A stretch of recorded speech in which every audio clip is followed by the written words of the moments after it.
Sa Bible lang po tayo Ayoko po magkaroon ng kaaway. I'm a peace-loving man. I'm a peace-loving person. Ayoko po ng kaaway. Pero someone asked me, tutuloy ko pa ba to? Siyempre, tutuloy ko po. How about those testimonies? Of course, I will not mention some names nung mga nagte-testify na ito. How about those testimonies that they've been through hell? Nanggaling daw sila sa impyerno, ipinakita raw ni Jesus yung impyerno. In fact, I have 2 books of that. Malamang may alam na po kayo kung anong books itong hawak ko. Galing daw sila ng impyerno. You know what? My mom saw that book.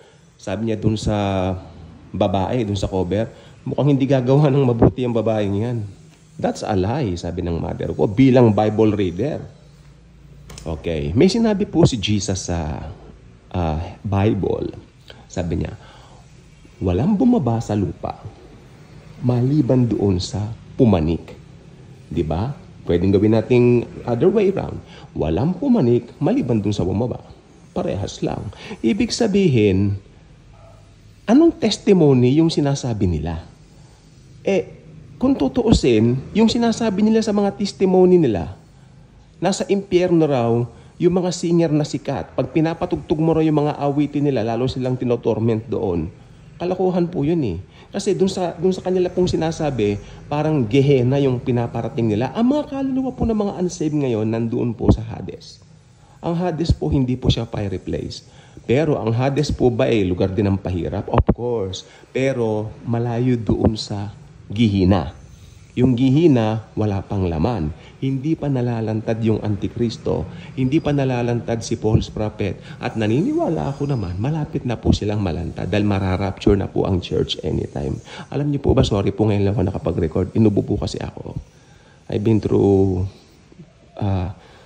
a lot for the past 3 days. Alam niyo po ba, uupo lang ako tapos manonood ako ng TV. Tapos feeling ko agad, gusto ko agad humiga. Diba? Tapos, paghiga ko naman, gusto ko agad tumayo. Pag gabi naman, pag nakahiga ako, hindi rin ako makatulog kasi nisipon ako. So, talagang hindi ako nag-record. Those I posted while I lie down. Nakahiga ako habang nagpo-post ng mga lumang videos ko. Amen? So, I think the one I posted naman, those I posted kako sana, hindi nyo na pa napanood yon. So, maganda yung mga hindi pa nakapanood noon. Pinanood nila. Tungkol po sa mga multo, yung mga barko ng Titanic, yung mga kapre. Marami pa akong kapre. Tapos, yung kapre, marami akong kapre na bibigay pa sa inyo. Okay? Ano pa? Saan ba tayo? Yung nagkasakit po ako. Hindi po maganda yung naging pakiramdam ko. No? Bumuti-buti lang po ako kahapon ng morning. Madaling araw pa. Kasi gising na ako, wide awake at 3:30 a.m. Dahil kinagabihan noon, the other night, natulog ako as early as 9 o'clock. Dahil talagang ang bigat-bigat ng pakiramdam ko. And I praise the Lord Jesus. Dahil sa gitna po ng lahat ng yan, ang init pa ng panahon at hindi rin ako pwede sa aircon, lalo akong lalala. Yan ang problema sa akin. Pero ang Panginoon, napakabuti niya. Sinustain niya ako. He's my strength. Jesus is my strength. So I would like to thank Him for that. Okay, balik po tayo sa topic. Pero siguro napansin niyo yung boses ko, I'm not yet fully recovered. Pero in Jesus' name, recovered na. Okay. Yung libro na sinasabi nila, dinala raw sila ni Jesus doon sa lugar na hell. At kung babasahin yung mga aklat, 2 aklat yung nasa amin. No naming names. Siyempre, to protect the identity of those authors na nagsasabing nakarating nga sila doon. Marami na nagbabash sa kanila pero ayaw ko silang i-bash. No? Affected lang po ako doon sa mga naniniwala sa kanila. Kasi nagkakaroon sila ng maling doktrina by believing in that. That's a lie.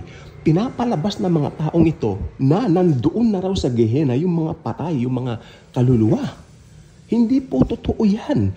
Ang mga namamatay na unsaved nandoon sa Hades. Okay? Tapos, syempre, pag sa white throne judgment, sama-sama na sila doon. Sasamahan na nila yung false prophet, tapos yung Antichrist. Dahil yung Antichrist, sa katapos-tapusan ng Great Tribulation, itatapon sila doon. Sila po ang buena mano. Kasama niya yung false prophet na itatapon sa Gehenna-hell. Amen? Bago magsimula ang millennial kingdom yan. So habang nag-millennial kingdom tayo dito, kasama natin si Jesus, no? Si Jesus, siyempre siya ang nag-millennial kingdom, no? Tapos, tayo naman, kasama niya tayo. O yun. Yung Antichrist, at saka yung false prophet, nasa Gehenna. No? Ganyan po mangyayari niyan.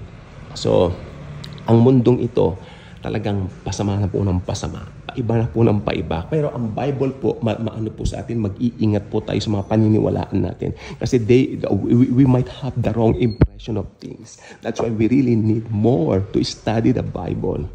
Now more than ever. Hindi basta nabasa mo, nabasa ko. Nabasa mo nga. Alam mo yung konteksto?